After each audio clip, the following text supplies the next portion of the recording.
तुमचं भविष्य विकलं जातं पैशांच्या बदल्यात, संपर्काच्या बदल्यात आणि पेपरच्या बदल्यात. आणि म्हणून नीट पेपर लीक हा फक्त घोटाळा नाही, तर तो लाखो विद्यार्थ्यांच्या स्वप्नावर टाकलेला संघटित दरोडा आहे. ज्या मुलांनी वर्षानुवर्ष स्वतःला खोलीत बंद केलं, मोबाईल सारख्या गोष्टी बाजूला ठेवल्या, त्यांच्या मेहनतीवर या असल्या लोकांनी पैशाचं शिक्कामोर्तब केलं. आता हे फक्त आरोपी नाहीये बरं, हे शिक्षण व्यवस्थेच्या नावावर बसलेले भविष्याचे दलाल आहेत. कारण पेपर लीक म्हणजे फक्त प्रश्नपत्रिका बाहेर जाणं नाही, तर तो मेहनतीवरचा विश्वास मरून जाणं. आणि सर्वात भयानक गोष्ट काय माहितीये का, हे सगळं माहिती असूनही समाजात काही लोक विचारतात, आपलं काम होत असेल तर काय हरकत आहे.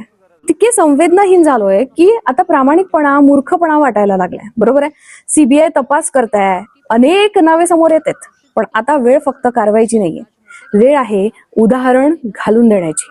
ज्यांनी विद्यार्थ्यांच्या भविष्याशी खेळ केला त्यांच्या संस्था सील झाल्या पाहिजेत, त्यांची संपत्ती जप्त झाली पाहिजे आणि आयुष्यभरासाठी शिक्षण क्षेत्रातून त्यांना हद्दपार केलं गेलं पाहिजे.